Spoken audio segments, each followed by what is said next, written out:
Real quick. Just real quick. He said he was stopped for tint. Yep. Your personal reason for stopping people for tint. My personal reason? Yeah, like what's your reason for enforcing the tint? I gave him a written warning, so... You gave him a warning, that's awesome. Yeah. And I'm sure he appreciates that. He said he bought the car that way. Yeah. So, I mean, I'm not sure if he was telling me the truth or not, I don't know. Yeah. No, that's cool. He said he bought the car, but I can't see in the car, then that, that's probable cause to stop the car. No, yeah, definitely. No, I agree. And by then the we law. have our tint meters, so... But my question is, though, like, with your tint, because that's not legal, right? I've never tested my tint. I got the car that way from the police department. It's not my car, it's the police department's car. So. Can we test it real quick? Huh? Can we test it? No. I personally have zero issue with a police car that has a legal tint. Just like people should have whatever tint they want. I have a problem with the taxpayers paying for this tint. Then these same cars are used to stop citizens with the same tint for probable cause to stop the car or to earn revenue for the state. And if it was a safety issue, it wouldn't be on police cars. The right thing to do would be to remove this tint or write a policy that says no police car with tint will stop a citizen for tint. That would be respectable instead of hypocritical. And when these cars stop a car for tint, look at this one. Let's look at the tint on this one. This is a marked car. Technically a marked car. This is a ghost car. It has markings on it that you can't see right now.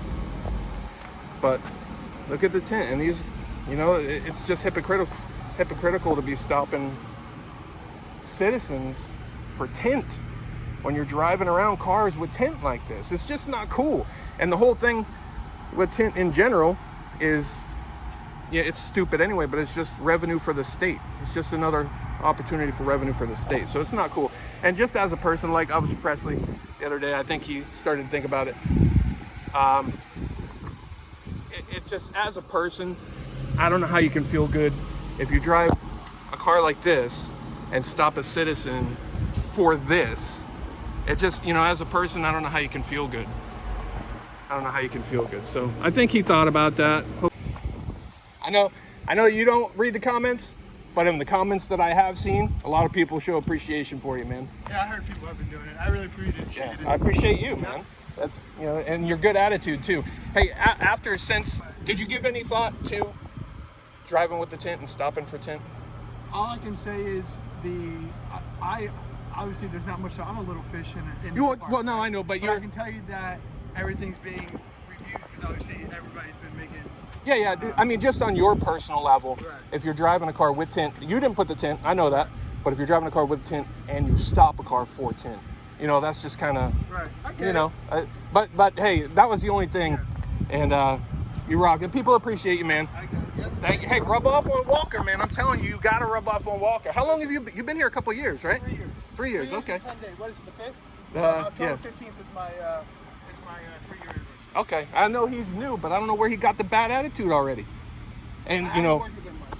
He doesn't understand rights when he can demand ID. He thinks he can demand ID just when you get a call. I haven't worked with him much, and I didn't train him, so I can't tell you. What do you think, real quick? What do you think about what if there's a cop that refuses to talk on camera? Says I'll talk to you, but not on camera. My opinion is, if someone, I can say for me, okay. This is for me. Yep. I'm not afraid to talk to you guys. Or, everyone calls you guys First Amendment auditors. I'm not afraid to talk to you guys because one, if I'm doing something wrong, then I'd be afraid. But I'm never doing anything wrong. I don't purposely do things wrong. We're human. Exactly. Nobody expects perfection. He mentioned tint last time. Oddly, when he and I encountered for the first time, it wasn't the reason he stopped me, and it was like an afterthought. But he incorrectly said I have tint, but he's got tint too, which is an ongoing issue with this department we're seeing.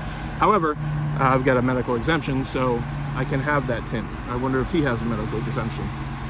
And I know they say, well, that's not my car, it's the department's car. But that's not an excuse that works for us. Hey, take some pointers from Presley over there, Kyle. Got a good attitude and he knows what he's talking about.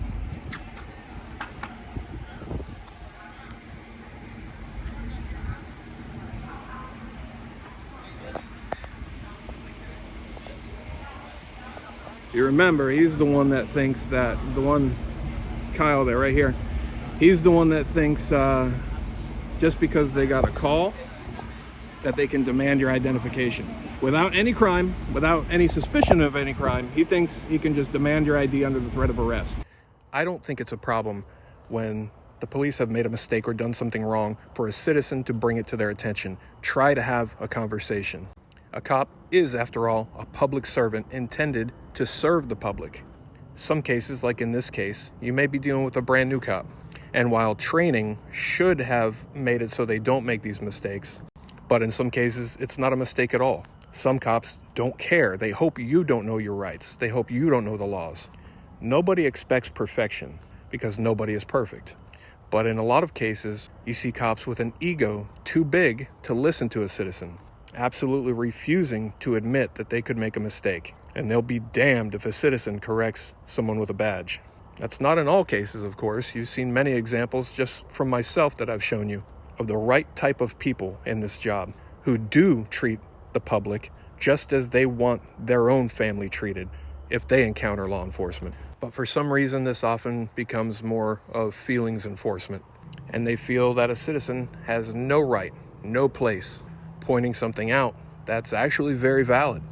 But when you go through all of the steps in order, in a genuine effort to educate, which would keep us certain officers from doing the same things, making the same mistakes, or if it's not a mistake, stop them from doing whatever it is they're doing that they shouldn't be doing. This is a service to the citizens, but also to any police agency, as well as the taxpayers, because that's a setup for liability.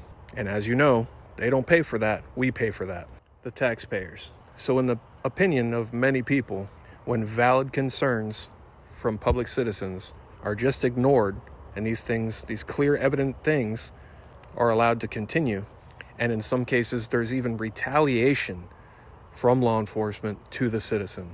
That should be a concern to every citizen, and these things go on across the country. The people should be able to expect an open relationship where they can speak cordially. Law enforcement will listen to the citizen and understand that their concerns are valid and valuable.